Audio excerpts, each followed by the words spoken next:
Arkadaşlar bugün sizinle birlikte Brawl Stars videosu çektik. Arkadaşlar ben buraya bir netin girmemiştim. Sezon ilerlemesi gelip onu da bilmemiştim. Biraz ısınmakta inşallah çıkar. Arkadaşlar geldim mesela. Şöyle kaçırıyoruz. Arkadaşlar burada gördüğünüz gibi ben kastım biraz. Şimdi bunu açmak için arkadaşlar program sizinle Allah'ını yazmalısın. Neyse arkadaşlar buradan çekelim. Hiper şarj geliyor. Onu yerine oynattım arkadaşlar. Geldi bu. Arkadaşlar. Arkadaşlar yıldız prensi. Şöyle arkadaşlar. Arkadaşlar bakın. Ne şanslıyız biz. Biz de arkadaşlar hazır başlar arkadaşlar. Almadık onu. Esnafı değil.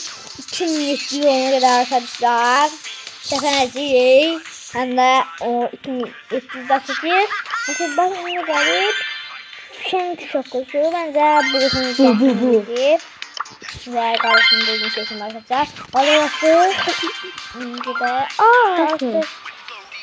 Güzel. Arkadaşlar bunu almamıştık arkadaşlar. Siz dinliyorsunuz arkadaşlar. Arkadaşlar 5. adamdan buz kraliçekten Amber verdi. Efsane koştu. Arkadaşlar bunu da atar.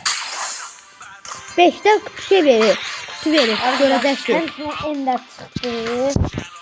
Arkadaşlar bakın. Pierre kutusu. Gördün. Şimdi atar. Atar. Ben 18 almış. Ben var kaçtım. Ender kaçtım. Ben Bella'nın nokta arkadaşlar. Mesela kabile. Ben çektiredim. Hoş gördüm. Takdiren içim yetti dolandı sonra. Efsane atacağız. Hazır basak. Arkadaşlar bizim mektepler tatil oldu. Ben tatil vakti çekiyorum ki yapışta bakabilirsiniz. Altı pazardır. Tatildir. Altı pazardır tatil. Ortaya girelim. Ortaya girelim. Bir de kablo kardeşim var diyeceğim. Okut. Ortaya girelim baktılar. Ne oldu yıldız bizim kesin arkadaşlar.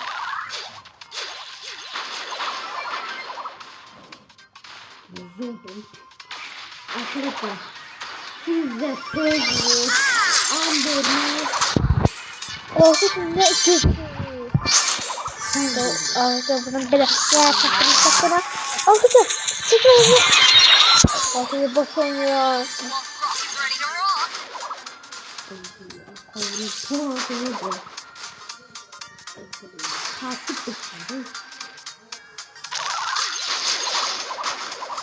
Ya düşmeye geleceğim.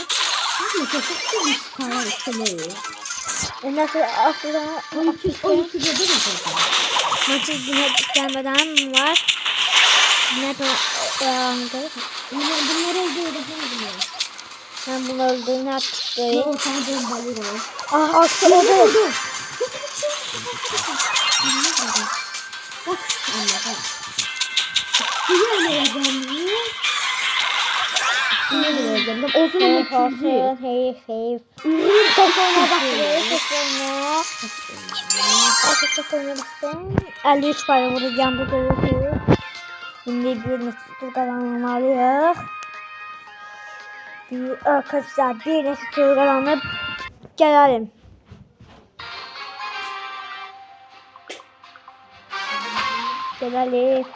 Arkadaşlar bir nesli kazanıp gelelim arkadaşlar. Gözünde olun.